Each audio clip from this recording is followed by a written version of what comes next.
Woo! Okay. Good evening, ladies and gentlemen. It's good to see our guest has already joined. It's going to be a great show today, as always, and we've got the fantabulous. Oh yes, I've just created that word. The fantabulous Ugo Monye on with us today. It's such a pleasure for him to give up some of his time. Ugo, we're going to bring you on in a minute. Let me just quickly do the introduction because I don't want to waste time. We have a lot to talk to you about, so I'm not going to waste any time tonight. Straight into the introductions. Good evening, ladies and gentlemen. My name is Shola Oyebade, aka Mr. Mahogany. And yes, we have tonight on Fashion's Finest Africa Chat Room, Fashion Finance Africa, or FFA Chat Room, as some people like to call it.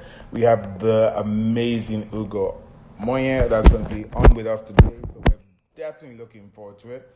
But just in case you don't know, the FFA Chat Room is a weekly interactive talk show that's brought to you by Fashion Finance Africa, the leading platform in Africa for anything to do with fashion. We celebrate new and emerging fashion designers and creators. We're about celebrating fashionpreneurs and fashionistas from across the African continent and the world in general, not just from Africa. So the show focuses on everything fashion, beauty, entertainment. Top fashionistas, celebrities, superstars will be brought to you, and they like to tell you how it is. And today, I'm going to not waste any more time because I have to bring him on. As you can see, I'm hyper today because when you're in the presence of celebrities, you have to respect yourself. And of course, you have to give credit where credit is due as I bring on an hour just to tear his brains to pieces, to know everything there is to know about him and more. Okay, so I'm bringing on the amazing, the incredible superstar fashion designer. See him there in front of us. Ugo. Good evening, sir. Ugo, how are you? Very well, sir. Good evening. Hey, you're looking fresh. You see, guys, just in case you don't know, yes, there's COVID face like my face, and there's non-COVID face like Ugo's face. You see that kind of face that the I eyes are just went to wash shining, my the skin is looking my fresh. face before. Why I was just it went to looking wash my fresh? face. When they are chopping money left, right, and center, I beg, COVID don't they affect somebody like you. We understand. I All just right, go wash face show us the because way. I dey come online. I don't went to wash my face. I didn't want you to see all Yeah. the screens. Yeah.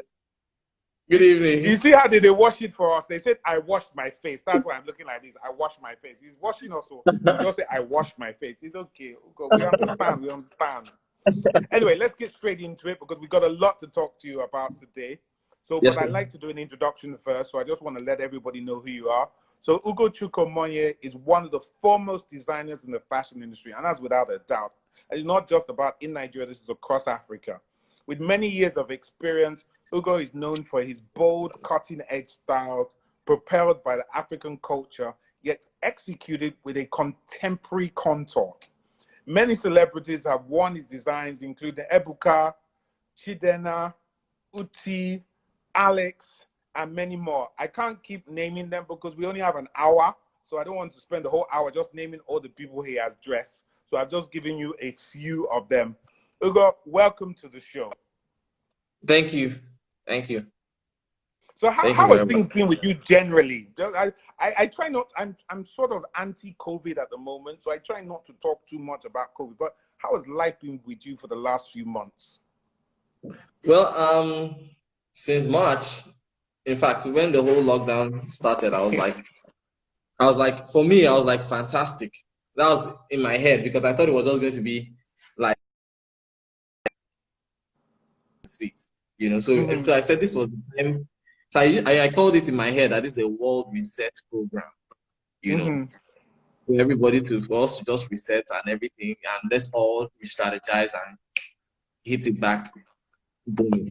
So I was like, this is the best time because I'm always busy all year round. So I was like, this is the best time to actually sit down to create new things and new ideas and actually to think. I mean, this is the time to actually think, even apart from fashion, and just think of other things, you know. So I started coming up with new designs in my mind. I'm like, normally I only have time to do one collection every year for for some reason because I'm always swamped. So I said, Yeah. this year, if I want to give 3 collections, it will be easy for me, because I had that time and I wasn't doing anything. In fact, I finished every order that I had on ground, every Wow. single thing. After March, I worked throughout March and finished all my own until there was nothing again. Then I now started doing my own personal stuff, Right. just doing personal developments, trying to do research, read here and there. That's what I was doing, and I was excited about it. Even spending more time with family, it was just amazing. I know. So A lot of this a was lot of people have been saying that, to be honest. Having spent some quality time with family, because we're always so yeah. busy. We're in and out. We're all over the place. All that sort of thing. So, what's your background story? Tell us, how did you get started into being a fashion designer? Okay, so now my mom was a fashion designer. Okay. My mom had a fashion brand in her time. It was called Polygracia. So it was actually my mom and my dad. My dad was financier business, so it was Paul and Grace. So it called it Polygracia. you know, but they got separated, and for some reason the business went under and everything. So, me, I was in school. I finished school, and they wanted me to study. Right, guys, can you hear me? I'm not too sure what happened. I was asking Wiry to send me a message. He didn't send me any messages, so I have no idea what's going on. If you guys can hear me, can you please let me know so I know whether to restart this all over again, please? I have no idea whether you can hear me. So can somebody please send me a message? Let me know if you can hear me so I can know whether to restart it and I can get Ugo back on again. Please send me a message, guys. Wiry, are you there? You're not responding. I have no idea if you're there or not. Okay, I'm going to try bringing Ugo back on. Yeah, Wiry, if you couldn't hear me or see me, you need to send me a message to let me know. I've been shouting out your name since, okay? So I don't know what's going on because we've been there for about 5 minutes. Sorry, guys. My producer didn't help me out there. Right, let me try and get Ugo back on. Come on. Don't do this to me. Okay, let me go live again. Wary, please be updating me. If something's going on funny, you need to send me a message via the comment section. Hi, Ugo. Sorry, I'm not sure what happened. I don't know if it was your end, my end, whose end. I don't know. So, So I don't know at what point I should start from. So I can start from when I go. While I was in secondary school. That's right. Okay. Yeah. So they wanted me. My parents wanted me to study fine and applied art. That I wanted to be a businessman because at that time, in my head, when you're driving down the streets and you see paintings of maybe Tinubu or Fashion or at that time, different people, military, Abacha, you see their pictures on the road and you see phone numbers. I didn't want to be that artist, So in my head, because being an artist wasn't that big at the time, so I just said no, I wanted to be a businessman. So somehow I didn't study fine and applied arts. I studied business administration, and while I was in school, I started reading a lot and reading books about your calling, your gifts and all that. So I now realize that your calling somehow in life is tied to your gift that God has put in you. And since I knew I could draw and I could draw and I could paint, the next thing while I was in school, I started criticizing the kind of clothes people used to wear. So they will wear, and I'll think, man, you can't wear this. This is how you should do this. This is how you should do this. You combine this, you do this. And I'll see some clothes that people will make from their tailors, and I'll look at it, I'm like, that if you made this thing in this particular way, it would have been nice.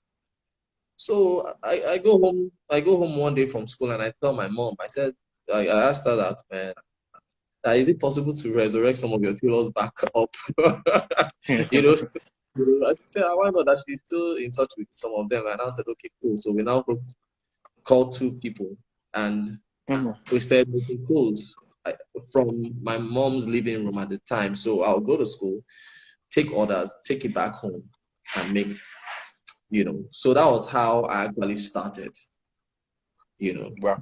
So are you trained, or did you eventually go on and become trained, or was it a situation of you just learned as you were going along? Okay, so what happened was that now, because my mom was in the business, I learned a lot on the go. However, after I finished university, I went to a local fashion school here in Nigeria first. I went to Nobel, you know.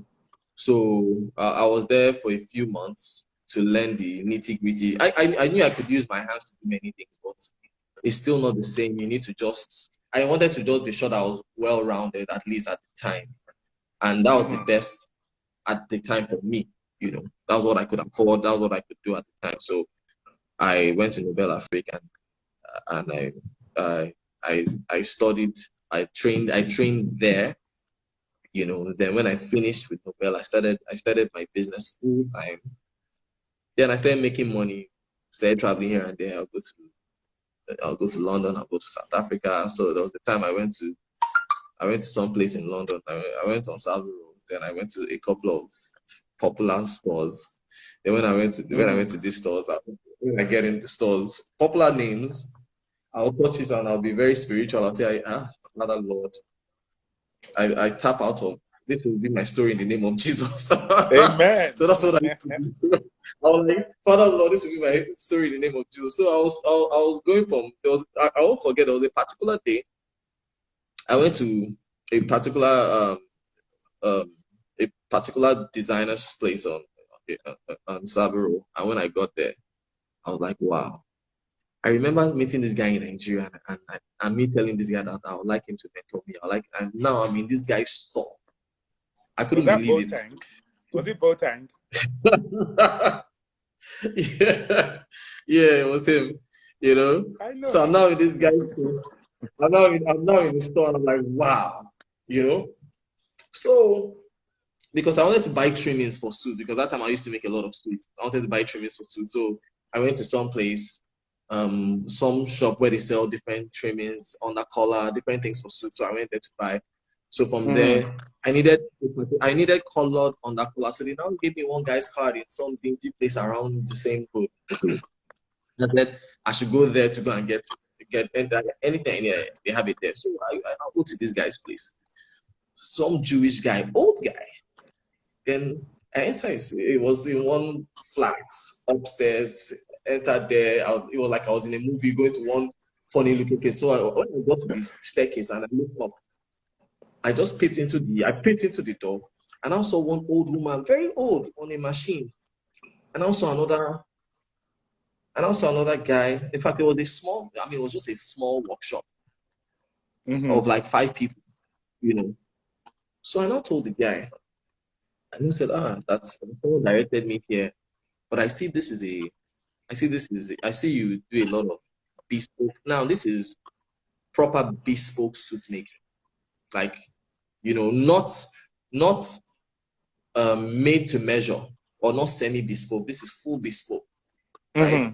So, and that day I was wearing a suit. I was wearing a blazer and I was looking very sharp, you know, and I was feeling very cool with myself. I was looking very sharp and I was feeling very cool. So I get into this guy's plan now. So I see the guy in charge, Christopher, is a great guy. He's actually he's a great guy. So I see him and I told him that, it seems like you guys this is a fashion workshop that immediately my Nigerian brain just kicked in. I said, I would like to, is it possible for me to come and be an apprentice under you? Okay. Immediately, the guy just slipped a flyer to me. We said something apprenticeship, £40 per hour. Whoa. And I said, no, you don't understand. I told you don't understand. I'll be an apprentice. You can send me to buy food. You can send me to do anything. I'll do it. Let me just be around you. He said yes. You know. So because in my head, I was just using like you know how we treat apprentice in Nigeria. You know. Yes. So this guy lectures in London College of Fashion. He does. He's a big guy. You know, and he makes clothes for a lot of big bespoke brands in London. Mm-hmm. A lot of big. So when they talk of bespoke, so you see all of them, their label is with him. So they outsource jobs to him on the side. So I just knew whatever I was doing, this was where I wanted to be. Because this guy was like he was like the plug in terms of someone that is really doing the real thing. So I said to him that, you know what, that I tried as much as possible to talk to him. The guy, he didn't even understand me trying to negotiate. He didn't understand it. Mm-hmm. But me, I didn't understand it because I felt that 40 pounds was ridiculous. But so I now told him that, look, you know what? The guy now asked me that, do you know Chief Sonny Odogo? I wanted to say, I don't know him because I didn't want him to look at me with the same because the guy is very familiar with all the rich folks in Nigeria. You know, Right. he knows all the rich guys in Nigeria. Somehow, when they all come to London, they'll come and see him. They'll drive chauffeur-driven Rolls Royces to come and meet him. So he knows all of them, but he's just never been to Nigeria. So it was when I now got to know who the guy was and understand the kind of what really bespoke was. Because the guy now told me there was no negotiation. So I had to pay him 40 pounds per hour. Wow. So I went back to Nigeria. So what I would do is that I will go back to Nigeria. I'll work for a very long time and I'll go and work. Then I'll go to him for 2 weeks. After I've worked for months, I'll go to him for 2 weeks and come back to Nigeria. You know, so that's how I was doing it till I felt I'd learned a couple of. So I did a lot of informal trainings. A lot of informal trainings. You know, so that was how I was. I mean, for me, that was so I was doing suits. So there was even a time I came back to Nigeria and I told a couple of people because bespoke is expensive. Bespoke suit making is very, very expensive because it's not what you can make. It's not what you can make. You know, in Nigeria, they'll tell you are making bespoke and you say, okay, take your measurement and you come and do it. I mean, it's not, you can't make it in a day. You can't make one in a day. It's not possible. Even if 2 or 3 people are working on it. Because it's a lot that goes into it. There's no estate like we use it. You know, it's just fresh. So in fact, I said, so I told the guy, look at what I'm wearing. I made what I'm wearing. He said, yeah, it looks nice, but you and I know that this is not the real thing. I didn't know what he was talking about when he said, you and I know that this is not the real thing. So he now gave me one. Immediately I wore it. The feeling of my body was different from what I was wearing. What I was wearing was too, you know, the feeling of my body was nice. It was as if I wasn't wearing. It was just beautiful. There was no, you know, with the stay. After you dry clean it for some time, you see a lot of bubbles. Yeah. You know, but if you are doing like full bespoke, everything is done by hand inside under the lining. It's just fresh. And it folds well. It drapes very well. You know, so I didn't understand when he was saying all that until I wore it, and I knew that okay, this guy. I still have in my mind, I still have a long way to go. So is that why you consider yourself to be a tailor? Because you say you prefer to be called a tailor. Is that part of the reasons, or what came about with you saying? Because most people always, they get caught up with that fashion designer label. But in your case, you say, "Call me a tailor." Why? What's the what? Why did that come about, or how? For me, if everyone is going left, I'm going right. If everyone is going forward, I'm always looking the other way because I always try to want to differentiate myself because if you don't differentiate yourself, nobody will ever know who you are. They will never be able to spot you. You know, so for me, it was important because everybody calls themselves fashion designers in Nigeria. When they are not even truly, none of them, some people have never designed anything in their life. But when you say, I meet my friend, in fact, there was a day, I always tell this story. There was a day I went out with my wife, and my wife now said, babe, come and meet this lady, man. She's a tailor like you.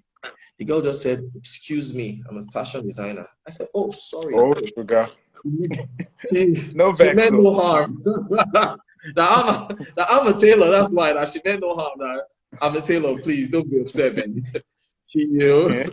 So I think so somehow the girl asked a few questions and everyone said, you should know that's them.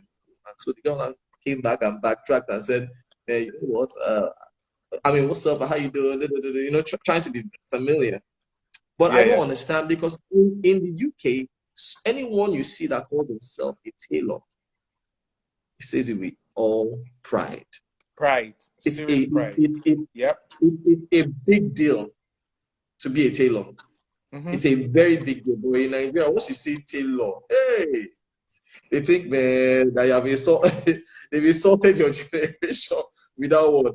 So, but isn't that because of when you look at what they call a tailor, Ugo, in Nigeria, it's a small local person in possibly a wood little shack that is making some ashiobi and stuff like that. Whereas if you go to the UK, for example, and you go to Savile Row and you go to some of these places, you will see tailor to gentlemen of distinction, 150 years, 200 years, providing a tailor to the royal family.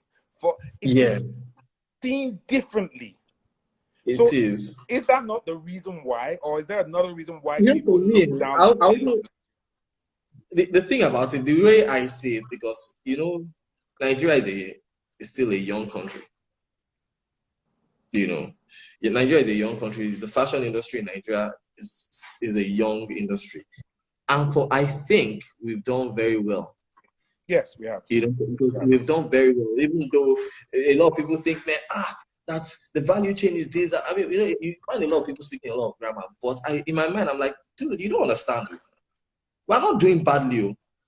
Thinking of where we're coming from, we're not doing badly at all. We are trying. So, in a few years, people like us now that were saying, okay, I mean, I'm sure there are a lot of people look at me and they're like, calling yourself a tailor is not such a bad thing, especially if you know that you're not a fashion designer, you're really a tailor. It's not really a bad thing. So now, if I call myself a tailor, if another successful person calls himself a tailor, you see that people will now start being more, because being a tailor does not mean that you are not going to make money. Does not mean that you are going to step on the machine forever and ever. If you want to step on you can if you want to, but doesn't mean that you will not be able to send your kids to school in the best schools Even abroad. in this Nigeria, there are some tailors that are making far more money, much more money than so-called fashion designers. They're never out of work. A lot. So many. So when we look at the infamous, we have to talk about this, the infamous Ebuka Agbada that he wore in 2017 to Banky and Adeswa's wedding. I want you to tell us about it. But what is the story behind that internet breaking Agbada? I know you try and be modest, and I don't want all this modesty rubbish that I've seen you do where you say, oh, it wasn't really just about me. It was also about social media. It was also about the event. It was also about the photography. let's cut out, let's say that, let's cut out the bullshit, all right? Let's cut out the bullshit. Because what you wore, what you made for him stood out. Whether he had worn it to somebody else or what, blah, blah. There were other top people there. There were other so-called celebrities, superstars. They didn't talk about their clothes. So please don't come and give me your wash down. I'm trying to be modest here. It wasn't that much. It was the event. Tell us about it. I don't know what to say. You have caught me off guard. Because the truth of the matter is, I wouldn't lie to you. Now, creating that piece itself was because me, I always say something. When I'm designing, I try as much as possible. I see myself as of recent I've been saying it. I call myself the chief innovator of my brand.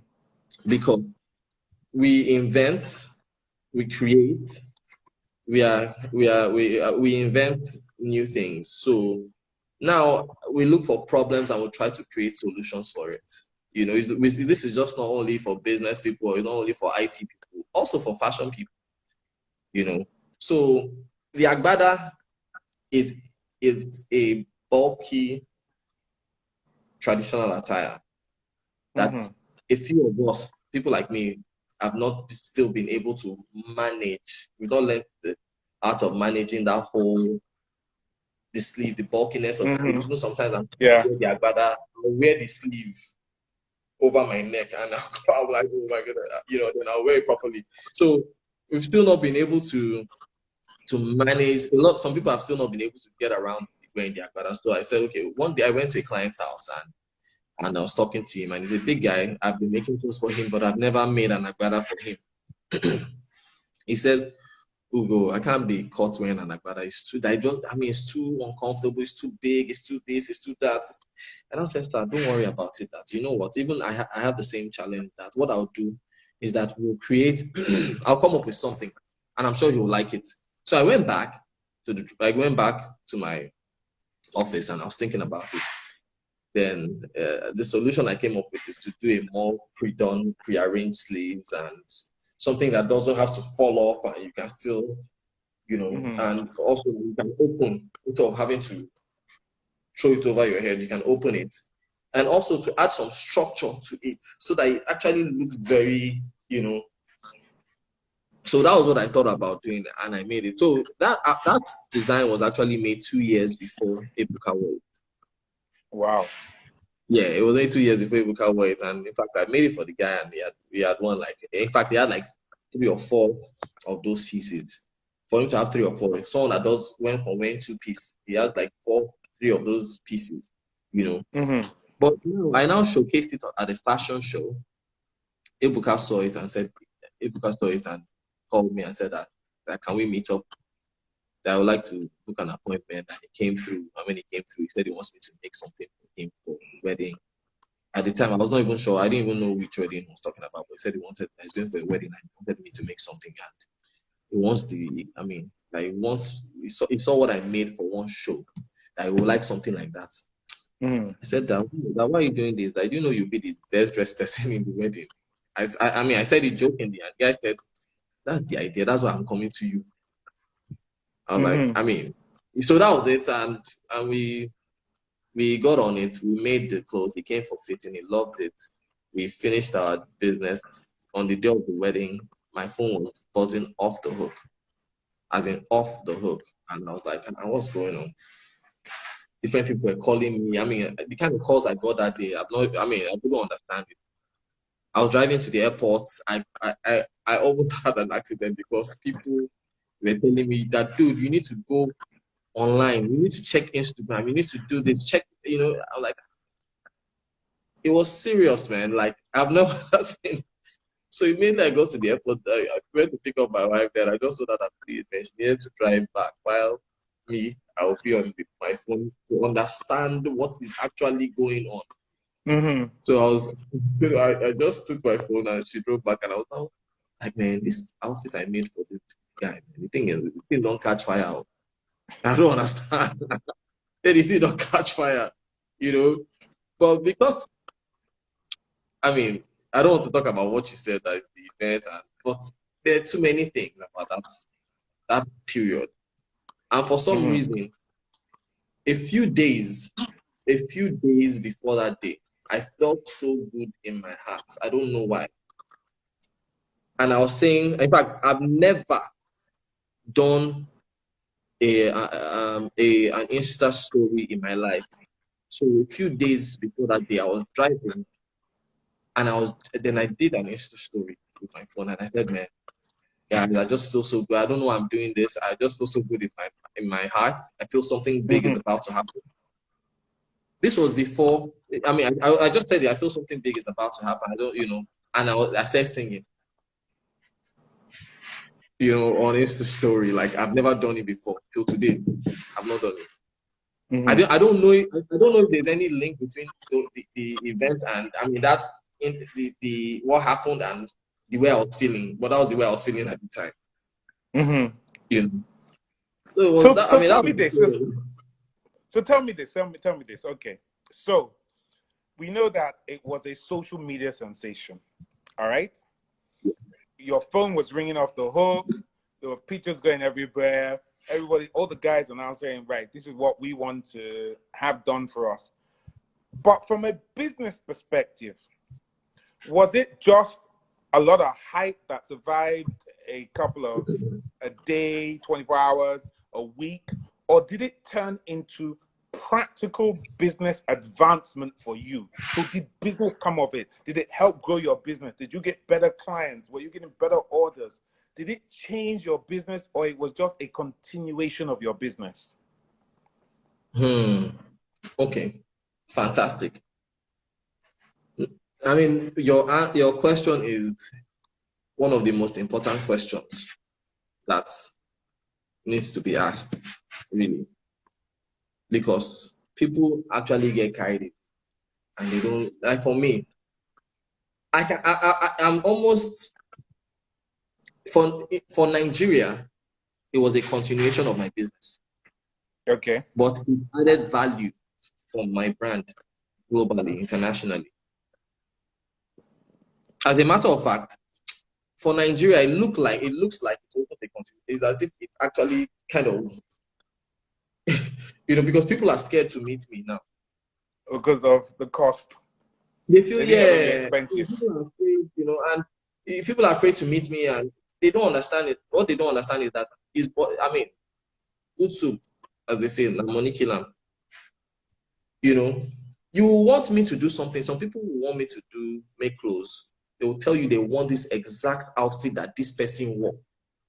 But I'll tell them that I can make. In fact, there was a time I met one lady in church, and she said, Ugo, that she heard I'm a tailor. I said yes. Said that how much you make clothes for? I would like to make for my son. Mm-hmm. And I said it depends. You see, I said it depends. She said, no, it depends. I said, because when I heard my son, I know a lot of people might not want to spend.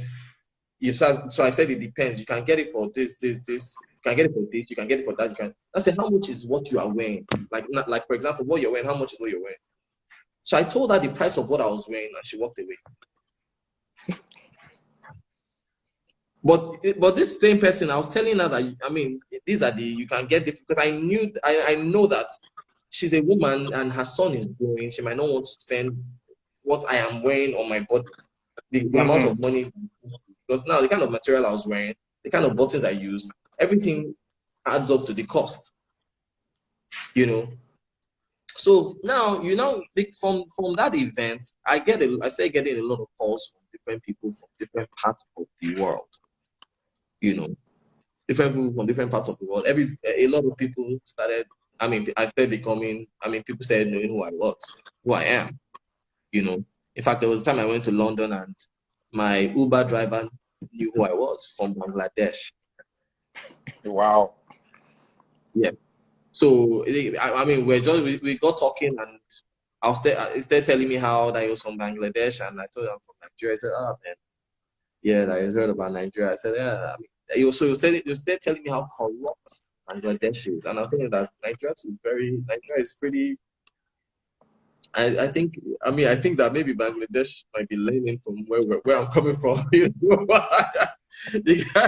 So me anyway, we start arguing. The next thing, the guy just pulls up his phone and says, "Are you by any chance this guy?" And it was Wow. it was on the Instagram page, and I was like, "Yeah, that's me." And I'm like, "Dude, you're amazing, man. I follow African fashion. I was like, wow, because my name had popped up on his app, and the guy was trying to understand, and I was like, this throughout. So in my mind, I'm like, see what social media Can do. and the Yeah. internet has done. It has brought the whole world into just this one device. So I was there, and the guy when I came out when he took me to my destination, the guy now said, now came out, carried my luggage, to the front of the door and said, please, can I take a picture? I was like, oh boy, for London, inside London, I was like, what's going on? So from there, I now started meeting different people. So because of the kind of clothes I make, so I now started getting towards more African royalty type outfits. Mm-hmm. So I said, so you see different royalties calling from different countries. You see someone that will tell me that they want me to make something and put this kind of thing on it, crocodile on it, put lion on it. I said, anything, me, I'm the kind of person that you tell me that anything you want me to do, I will never say it cannot be done. Right. I was immediately, my brain started thinking about it. What are the chances? How can we do this? How can we achieve this? How can we do that? How can we, you know? So I don't joke with stuff like that. In fact, not recently, like I was on a project where we had to make outfits with lion because we were trying to see how those to preserve that whole lion. Instead of burying them, how can we preserve them and make lions live forever? You know. So let me ask you something, Ugo. We're just talking about social media, okay? So yeah. social media has become a major tool for businesses, okay, and in fact a major tool or a contributory tool to your own success story. However, there's a school of thought within the fashion industry that social media, even though it has helped the industry, it has also led to the proliferation of the fashion industry with creatives that have no training or understanding of the business and ethics of fashion. So what do you feel about that? So what I mean basically in a nutshell is you have social media fashion designers, that's what I call them, which are those that they've managed to get a good page, they managed to get a couple of celebrities to wear some of their clothes, they become sensations, but they did not go to school. Then there's those that have gone to school, been professionally trained, done apprenticeships, etc., etc. What's your take on those ones that are the social media designers compared to those that are like yourselves and others that have been trained? They'll burn out. They will definitely burn Explain. out because Don't just give me one word and explain why you yeah, say that. I'll explain because it's more like the content and the container. Some people have the content, they don't have the right container. Some people have the container and they don't have the right content. So the social media guys are the container, is the package, and they don't have the. So what happens for people like that is that they will get. So this is what they do. They'll start, and I have a lot of people that ask me and come to meet me that they want me to mentor them and do that. So immediately they come to me, I just ask them a few questions. Okay, so what have you done prior to you coming to meet me? Have you done any kind of training? They say no, this, and how many people have you made close for? They'll tell me they'll show me their clientele list, and I'll tell them that, look, let me even tell you. And the honest truth is that when you start on that route, you end up burning out so quick. Because what typically happens, especially when you've not been trained, what typically happens is that you see young people, they will try to look for celebrities that can push them. They will go and meet some tailor on down the road or under one bridge and say, okay, this guy has made a few outfits for me and I look very cool in it. And they will now go and meet a few people and let me make clothes for you. All you need to do is to post and hype me. And by the time they do that once or twice, other people will now see. Other people will see and they'll ask him, how far? Please. They won't even say please. Say, how far? Come on, I need you to make something for me. I saw what you made for so person. You say, yeah, I can do it. So now these people, because they are hungry for that fame, they start biting, taking jobs, and these people, they have no technical know-how. They have no, they don't even have control of their production. They don't even have control of their production, so they're collecting jobs here and there. These guys will one day, the same celebrity that you see a celebrity that you've been wanting to meet, he will now call you and say, man, please make me something. You make the thing for him. The next day he will call you again.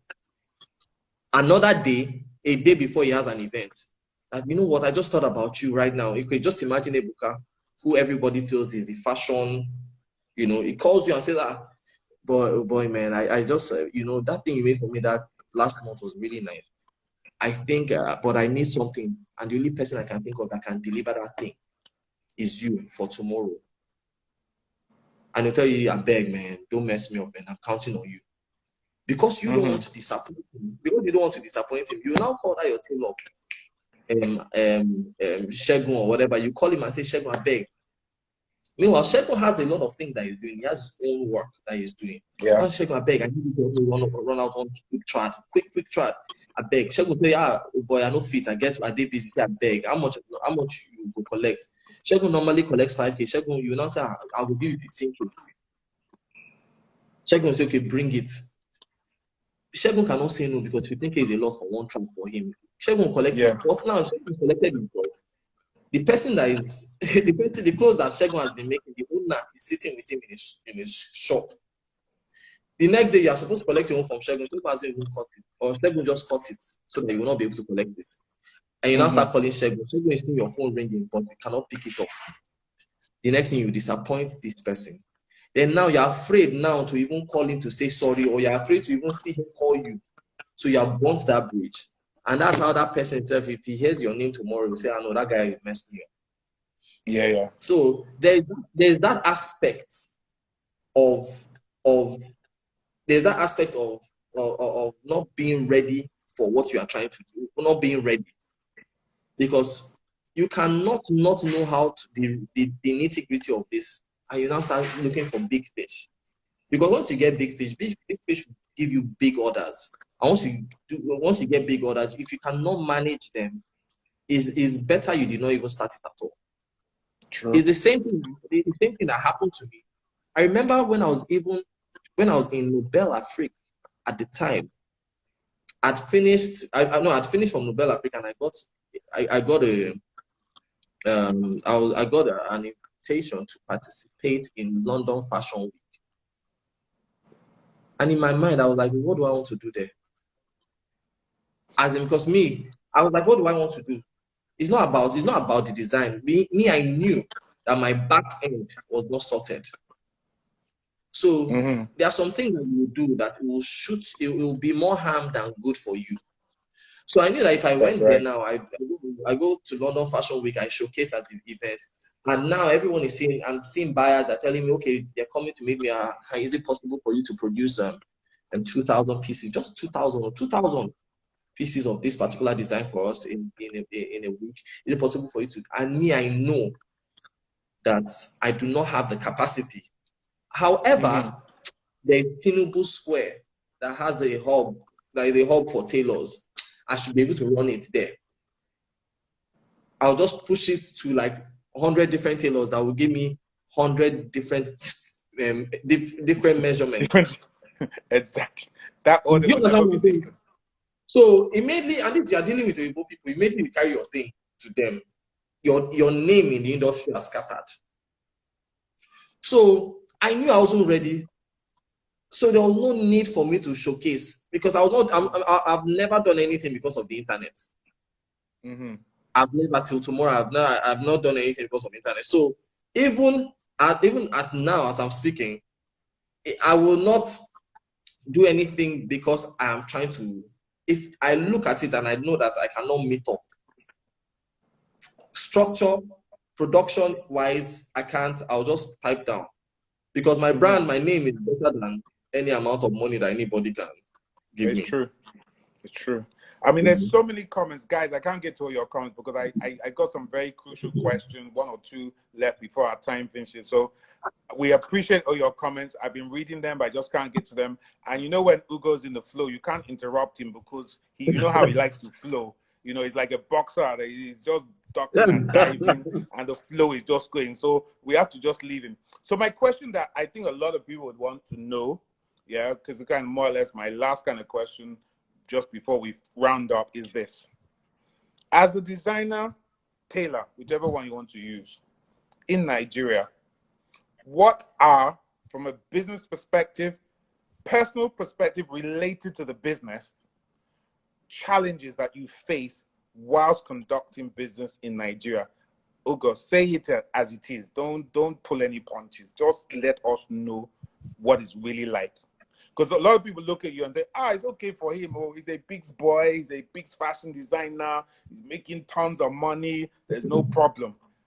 I'm in business, so I know what it's really like. But a lot of people here may not know. So please tell them.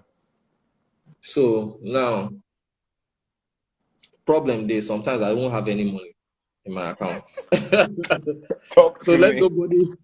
let nobody be fooled. Sometimes, you know, like this COVID period, I mean, COVID gave me, I birthed a new business from COVID, you know.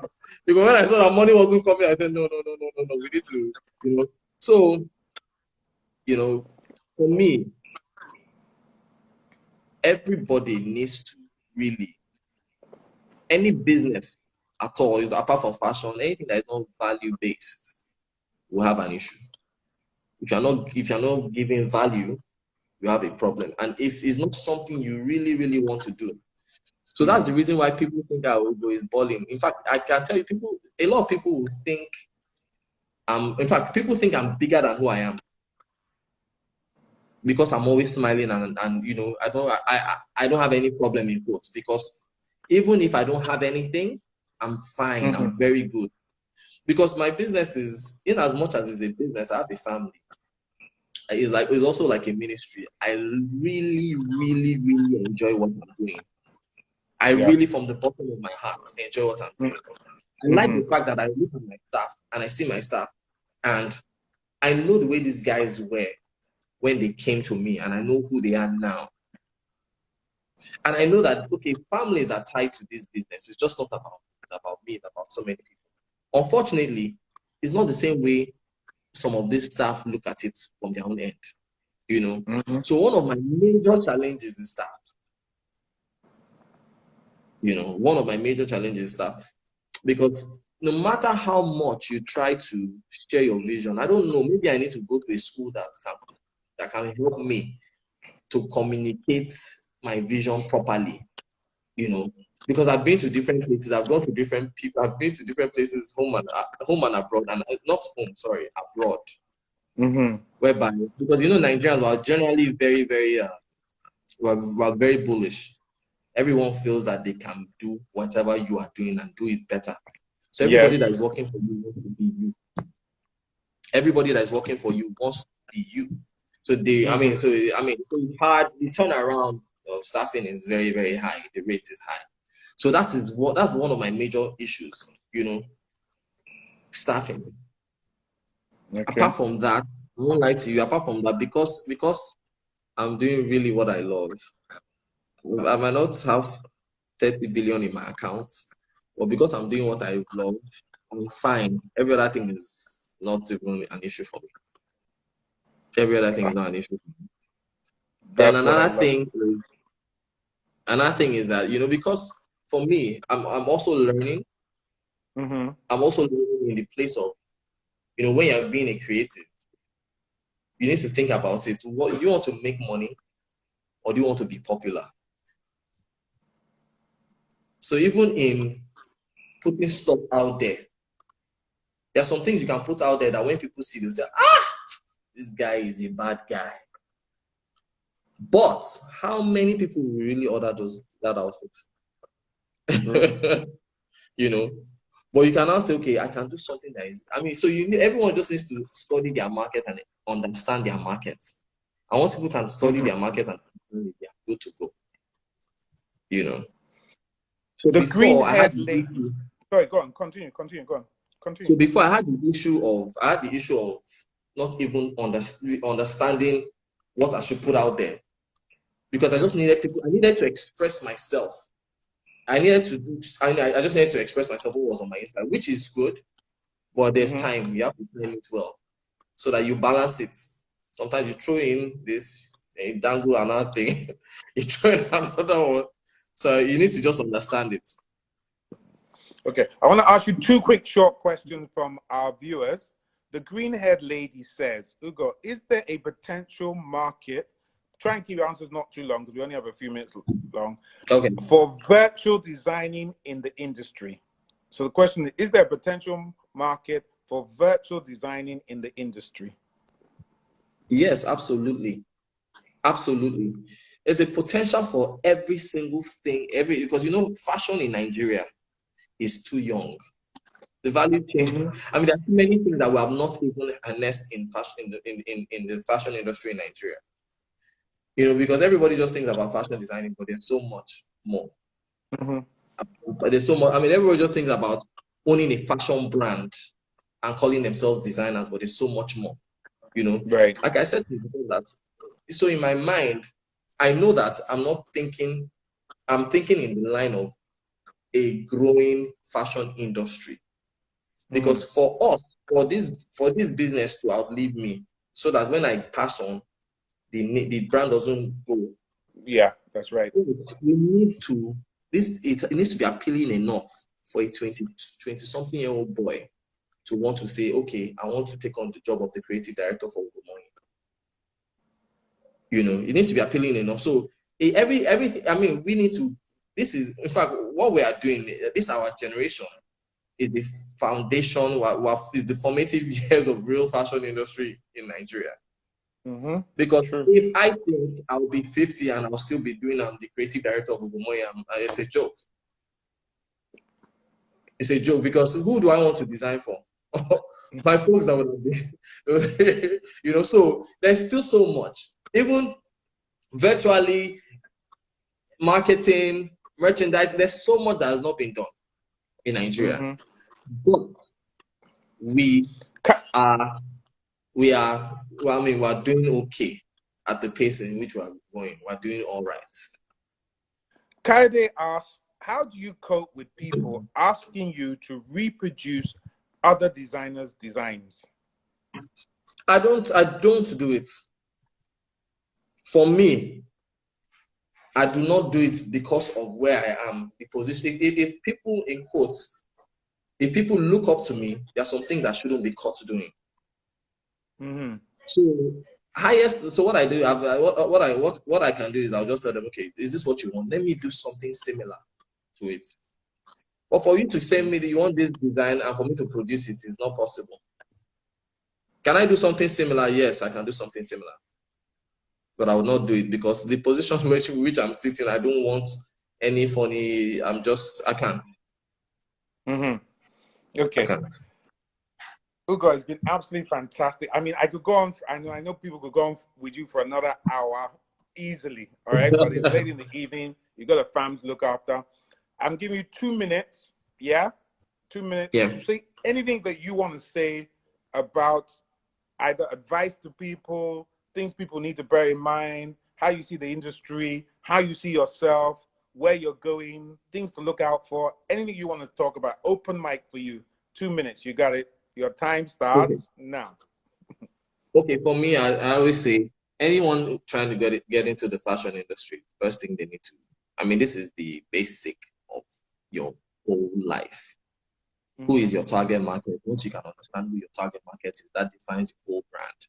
It defines your costing. It defines everything about your brand. How you position. It will tell you how to position. It will tell you how to charge. It will tell you the kind of quality of zip to use. That zip, the quality of zip that you are using is going to affect the price if it's going to go higher or lower. So that target market is the core of any business. Because people, a lot of times, people do not understand. They make for everybody. And when you make for everybody, it's confusing. So you need to actually try to narrow it down. Who do I want to make those for? What is their income bracket?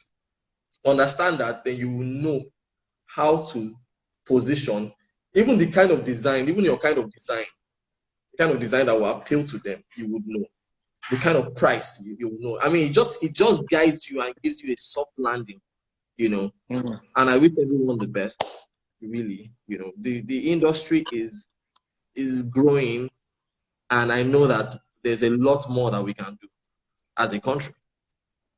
And co-optation is very, very, very welcome. And one of the things that you're saying, and I think I need to re-emphasize as well, someone that's actively involved in the fashion industry, I've been in it now for over 35 years, is that even the likes of CN have put it on there that they expect that the fashion industry in Nigeria and in Africa will be one of the highest GDP earners for us. And that they're saying that will be above oil and above music. And a lot of people find that hard to believe. But fashion, think about it. Our population is ever growing. At the moment, they say in Africa, 60% of the of the population is under the age of 26. People have to wear clothes, guys. Do you understand? Mhm. We're estimated Mhm. to have our population to be close to 300 million in only about 5 years. We're not even talking about 50. Yep. So it is just growing. There's a lot happening out there. And with leaders like yourself, we know that it's going to continue to grow. You're setting the standards. We appreciate what you're doing. We love the fact Thank that you. you stick to your principles. You're not all over the place. You know where you're going. You're very focused. And Thank I you. really appreciate you coming on board tonight because I know you're so Thank you. busy. I know what it's like for you. Just because it's COVID doesn't mean you're not busy, because I know you are family man, businessman, everything that goes with it. So we really appreciate everything that you've done. Guys, please send your thumbs up, your love hearts to say thank you to Thank Ugo you. for coming on board. We really Thank appreciate it. you. Ugo, take care of yourself. Stay I strong, will. stay safe, and keep I doing will. what you're doing. And thank you for coming Thank on you. board. Thank you very much. Thank you. Good night. Good night. Guys, that was an amazing session. I know I could easily have gone on for another hour or two with Ugo, but unfortunately, these Instagram people, they like to lock us out after 1 hour, and I didn't want it to just cut off suddenly. So it was a fantastic show. Thank you to him. Great insights. He's told you what it's really like. This is somebody that you can see is very humble, very real. He calls himself a tailor. How many people in Nigeria have that courage to call themselves tailors? But that's because he's confident about what he does. He knows his designs are original. He's found a space,